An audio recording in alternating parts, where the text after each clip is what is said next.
है वो जान लेते हैं। तो इन 3 विधेयकों में शामिल है गवर्नमेंट ऑफ यूनियन टेरिटरीज संशोधन बिल 2025, 130वां संविधान संशोधन बिल 2025 और जम्मू कश्मीर पुनर्गठन संशोधन बिल 2025।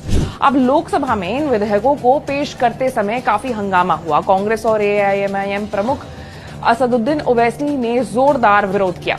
समाजवादी पार्टी ने इसे न्याय विरोधी और संविधान विरोधी करार दिया है। विपक्ष की मांग थी कि इन विधेयकों को वापस लिया जाए। इस बीच गृह मंत्री अमित शाह ने सुझाव दिया कि इस मामले को संयुक्त संसदीय समिति यानी जेपीसी को भेजा जाए ताकि सभी पक्षों पर गहन चर्चा हो सके। दरअसल हाल के साल में कई उदाहरण सामने आए हैं जब मंत्री या मुख्यमंत्री गंभीर आपराधिक मामलों में लंबे समय तक हिरासत में रहे, लेकिन उन्होंने पद नहीं छोड़ा।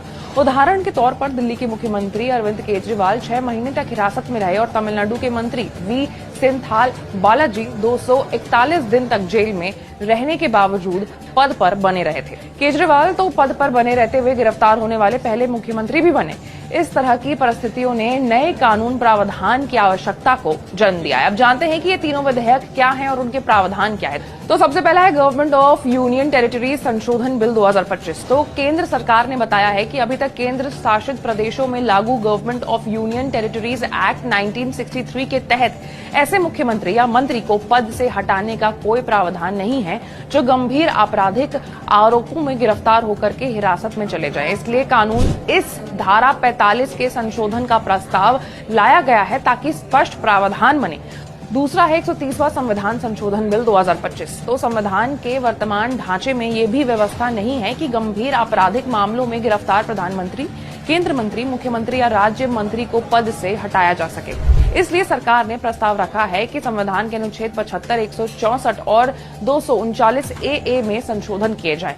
इन संशोधन के बाद हिरासत में रहने वाले मंत्रियों को 30 दिन के भीतर पद छोड़ना अनिवार्य हो जाएगा। तीसरा है जम्मू कश्मीर पुनर्गठन संशोधन बिल 2025। तो जम्मू कश्मीर पुनर्गठन अधिनियम 2019 में भी ऐसी कोई व्यवस्था नहीं है। इस कानून की धारा 54 में बदलाव कर अब ये प्रावधान किया जाएगा कि यदि जम्मू कश्मीर के मुख्यमंत्री या कोई भी मंत्री गंभीर अपराध में गिरफ्तार होकर के 30 दिन तक हिरासत में रहता है तो उसे पद से हटाना जरूरी होगा।